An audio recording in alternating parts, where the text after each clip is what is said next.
Então, o download da tabela SINAP é bem simples, tá? Então, vamos direto aqui no site da Caixa, tá? Então, através do Google, na verdade, né?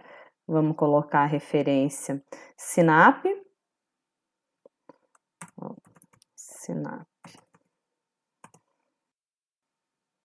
Certificar de que a busca ela está sendo encaminhada para o site, vejam aqui, né? Para o site da Caixa. Às vezes, quando a gente lança, né, no Google, ele pode te encaminhar para um outro site.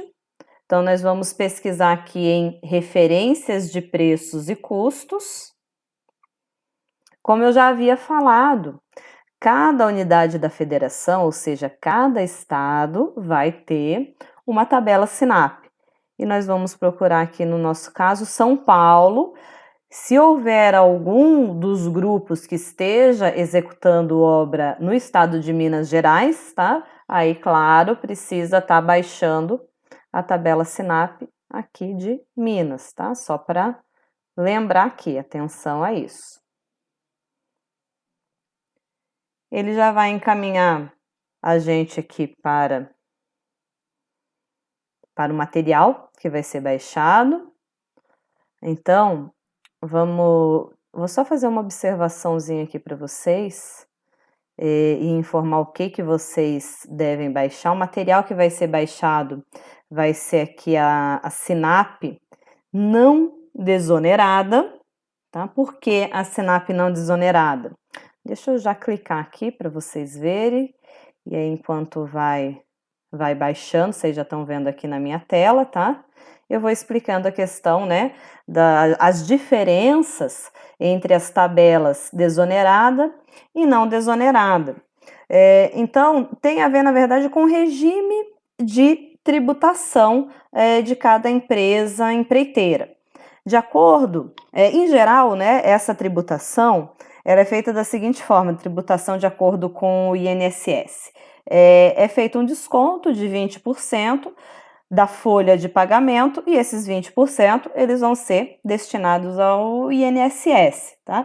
Então, aqui é o que nós chamamos de composição não desonerada. Mas a partir de 2011, através da Lei 12.546, surgiu uma segunda opção, que permitia que fosse pago uma alíquota de 1 a 2% da receita bruta de cada empresa do ramo, tá? Posteriormente, essa alíquota ela foi aumentada para 4,5% e, de fato, começou a inviabilizar essa segunda opção, que seria mais indicada para aquelas empresas que trabalham em regime de lucro real. Acaba sendo interessante, porque quando você faz o controle fidedigno, né, do lucro, é possível sim você ter uma desoneração a partir do momento que se utiliza essa segunda opção.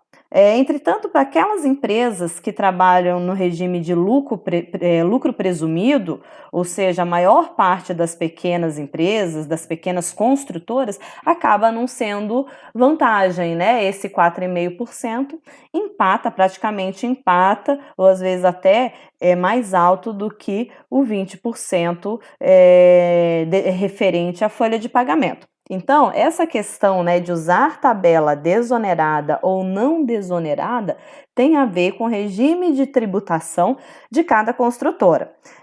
Como eu falei para vocês, a maior parte das pequenas empresas, das pequenas construtoras, né, não é viável essa opção, segundo a Lei 12.546, de desoneração. Então, o que a gente vai baixar aqui, o que eu indico para vocês, quando a gente não conhece o regime de tributação da empresa, é de fato usar a tabela SINAP não desonerada, que é o que vocês estão baixando aí, ok?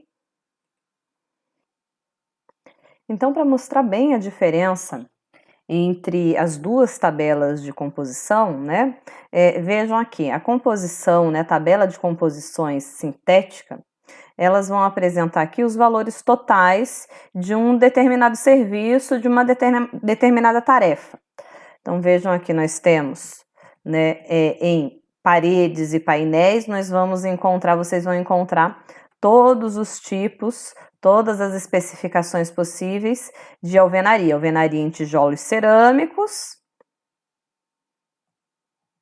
alvenaria em elementos vazados, em bloco de concreto, em elementos vazados de concreto, enfim, assim por diante, tá?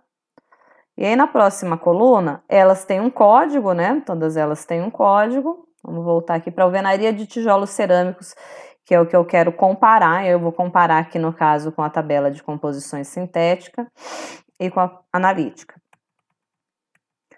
E aí para cada tipo de parede, nós temos um código, tá aqui o código específico. Aí fica mais fácil depois para a gente encontrar lá na composição analítica. Já é legal que a gente tenha visto aqui qual é o código, porque é uma tabela com muitos itens, né? Então ela é trabalhosa nesse sentido.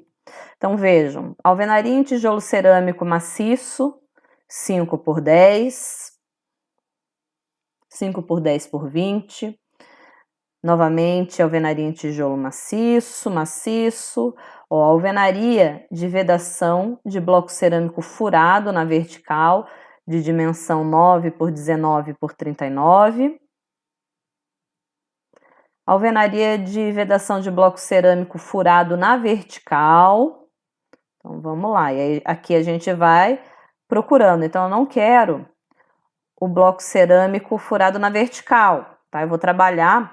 Suponhamos aqui que na construção de uma residência, então nas paredes eu vou estar utilizando a alvenaria de vedação com blocos cerâmicos com furos na horizontal. Ó. Então aqui começa a me interessar. Mas suponhamos que seja aí para uma parede externa, vamos usar uma espessura um pouquinho maior, vamos usar aqui, ó, 14. Tá? Então, alvenaria de vedação de blocos cerâmicos furados na horizontal, dimensão de 14 por 9 por 19. Por 9 ainda também é um bloco muito pequeno. Vamos achar aqui um bloco um pouquinho maior. Ó, eu vou usar como referência esse bloco aqui, ó, de 11,5 por 19 por 19, né? Ou seja, a espessura desse bloco vai ser de 11,5 centímetros. Vamos ver qual é o código. 87.514. Então, o que acontece? Na tabela sintética, nós vamos ter aqui, né, qual é a unidade dessa atividade aqui. Qual é a unidade? É metros quadrados. Coeficiente de representatividade. Isso significa que cada metro quadrado desse tipo de alvenaria, ou seja, com blocos cerâmicos furados na horizontal, com essa dimensão de bloco, em paredes com área líquida menor que 6 metros quadrados, com vãos, né? Porque a gente sabe que quando eu tenho uma parede com um vão, com uma abertura, ou seja, com uma janela, isso acaba dando um pouco mais de trabalho para fazer, porque a gente tem que executar as vergas, isso acaba incorrendo, talvez você tenha uma economia de material, mas você vai ter um aumento da mão de obra. Também ele especifica muitas vezes o tipo de junta, né? O tipo de argamassa, como ela é feita, se é manual, se é usinada, assim por diante. Então, quando a gente vai determinar os custos da nossa obra, a gente precisa ser o mais fidedigno possível. Então, a gente tem que pensar em todos esses detalhes e encontrar a opção que se adeque melhor com a nossa realidade, ou seja, com o que vai ser executado. Então, de acordo com esse código, com essa especificação aqui, eu tenho que o custo do metro quadrado dessa alvenaria é R$ 82,73. Lembrando que aqui já estão inclusos material, mão de obra e impostos, EPIs, completo, tá ok? É um valor completo, cheio, por isso que é uma boa referência, né? Uma referência muito utilizada para elaborar orçamentos, embora não seja aqui o foco do que a gente vai estar conversando hoje. Agora, na tabela aqui, na tabela de composições analítica, eu vou novamente pesquisar aqui qual é o código dessa minha sigla, dessa descrição da atividade. E aí, aqui sim, eu vou encontrar detalhadamente toda a composição que faz parte dessa atividade de alvenaria. Então, vamos lá, 87.514. 87.514. Ó, vejam só, então tá aqui a descrição. Alvenaria de vedação de blocos cerâmicos furados na horizontal, com dimensão de 11,5 por 19 por 19, de paredes com área líquida menor que 6 metros quadrados, com vãos e argamassa de assentamento com preparo manual. Ótimo, aqui era isso que a gente estava procurando. Vamos colorir aqui, colocar em amarelo, tá? O item que nos interessa. Então, novamente, está fazendo parte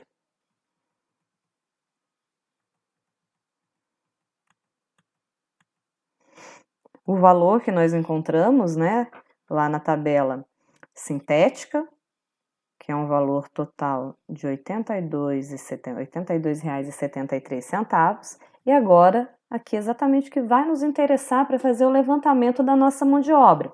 Lembrando que vocês podem usar esse recurso, essa ferramenta, para fazer um levantamento mais detalhado de todos os materiais que serão utilizados na sua obra, fazer um planejamento bem refinado mesmo. Então, vejam aqui que nós temos insumos que fazem parte dessa atividade. Tela de aço soldada galvanizada.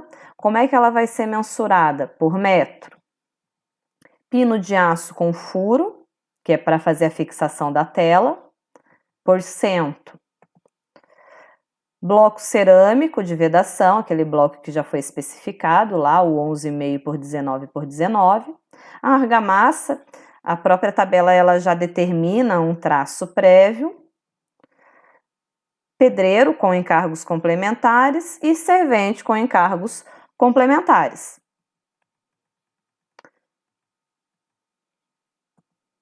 Então, vamos lá. Então, nós temos aqui essa tabela, essa coluna Q, tá? Então, atenção aqui a essa coluna Q.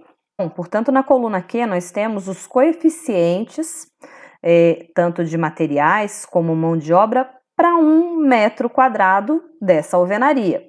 Então, vejam, isso significa que, vamos detalhar, né? Significa que eu vou utilizar, para executar 1 metro quadrado dessa alvenaria, serão necessários 0,78 metros lineares da tela de aço soldada galvanizada, né? Ou seja, 79 centímetros para fazer 1 metro quadrado da alvenaria. Então, é aquela telinha que dobra em L e faz a fixação nos elementos estruturais, no pilar, assim por diante. Também, para fixar essa tela, serão necessários pinos. Vejam aqui, né, que nós temos um consumo de praticamente 0,02, ou seja, 2 pinos para 1 metro quadrado, porque a unidade do pino aqui está em cento, né? Então, isso significa que vão ser necessários aproximadamente 0,0189, ou seja, 2 pinos para cada metro quadrado de alvenaria. Agora, bloco cerâmico. Lembrando que esse bloco ele é um pouquinho menor, né? Então, isso representa um consumo de 28 blocos, 28,31 blocos por metro quadrado. E argamassa. Lembrando que a argamassa aqui ela está sendo determinada por metro cúbico. Então, isso significa que para executar 1 metro quadrado de alvenaria, serão necessários, multiplicando por 1000, dá aqui, ó, 12,5 litros de argamassa. Claro que pensando unitariamente, deixa eu cancelar, pensando unitariamente, isso não significa muita coisa para a gente. Mas a partir do momento que para o projeto de vocês, vocês conhecem a área total de alvenaria, vocês têm como determinar o consumo desses insumos. Novamente, vocês podem até fazer o levantamento desses quantitativos, mas não é o foco, né? Porque o nosso foco é para planejamento. Isso, claro que isso também faz parte do planejamento, né? A gente precisa planejar outros recursos, como os materiais, mas o recurso mais problemático acaba sendo a mão de obra. Então, por isso que o foco que eu estou dando para o nosso projeto é que a gente faça o levantamento da mão de obra. E aí vamos para os dois tipos de mão de obra que vão estar envolvidos na execução dessa parede, que é o pedreiro, aonde um pedreiro, segundo os dados aqui do SINAP, ele leva 1,72 horas para realizar o levantamento de 1 metro quadrado de alvenaria. E eu consumo, né? Nós iremos consumir aqui 0,86 horas de um servente que está envolvido, né, na confecção da massa, transportar a massa até o local. Quando eu falo nesse coeficiente aqui horário, a gente está falando em tudo que vai ser necessário para executar a parede, né? Ou seja, levar o material até o local, fazer de fato o levantamento da parede, fabricar argamassa, tudo isso já está englobado nesse serviço, tá? E aí, conhecendo, a partir do momento que a gente conhece a área total que nós temos de alvenaria, de acordo com o tipo, de acordo com o tijolo que vai ser, o bloco cerâmico que vai ser utilizado, nós temos como chegar ao valor total de horas de pedreiro e de servente. Bem, eu tenho um tempo X aí para executar uma alvenaria de uma residência. Eu tenho 25 dias para fazer o levantamento das paredes. Então, de acordo com esse índice, eu tenho como calcular o número de pedreiros, o número de serventes que serão necessários para levantar toda a alvenaria de uma edificação em 25 dias úteis.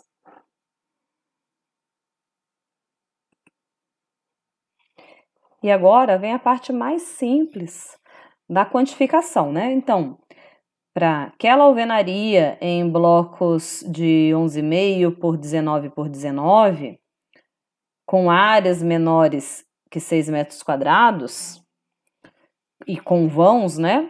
Nós temos aqui um coeficiente, o coeficiente para a mão de obra pedreiro de 1,72 e para a mão de obra servente 0,86. Então, isso significa que para executar 1 metro quadrado de alvenaria, eu vou consumir 0,86 horas de servente e 1,72 horas de pedreiro. E aí, vou usar aqui como exemplo uma área de um outro projeto aí que eu quantifiquei, que nós tínhamos uma alvenaria, um volume total de alvenaria de 242 metros quadrados, tá? Lembrando que esse é apenas um tipo de alvenaria. Na sua obra, você pode ter tipo 1, você pode ter uma parede completamente fechada, sem vão, você vai ter paredes maiores que 6 metros quadrados, você vai ter paredes com, muitas vezes, numa mesma obra, você pode ter diferentes espessuras da parede, tá? Então, tudo isso tem que ser levado em conta. Por isso eu coloquei aqui tipo 1, 2, 3 e 4. Eu tô fazendo de uma forma generalista só para exemplificar aqui nesse vídeo para vocês.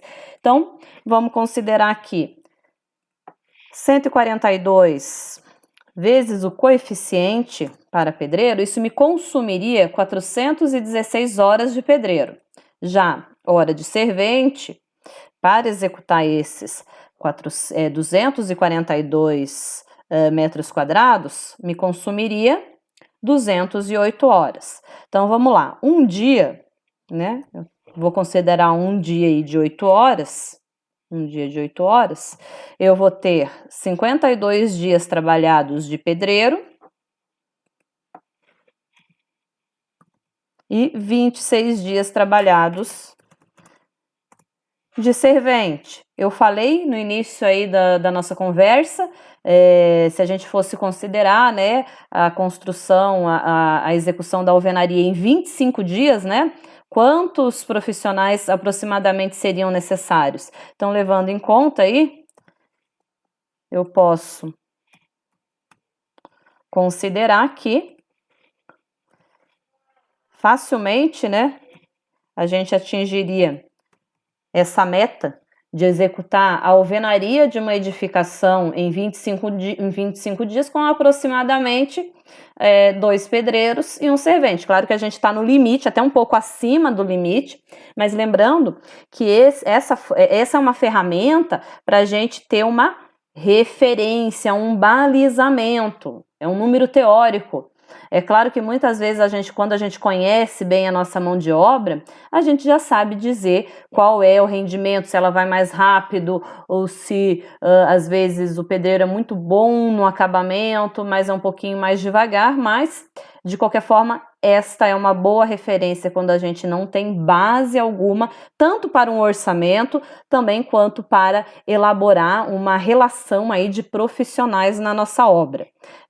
Aí eu gostaria que a partir de então vocês dessem continuidade ao nosso projeto, fazendo o levantamento das demais atividades que vão acontecer nas obras que vocês estão planejando. Fico à disposição, espero que tenha sido válido para vocês o vídeo e eu vou passar a publicar, a postar, né, esse tipo de material aí para vocês, tá bom? Obrigada e até a próxima.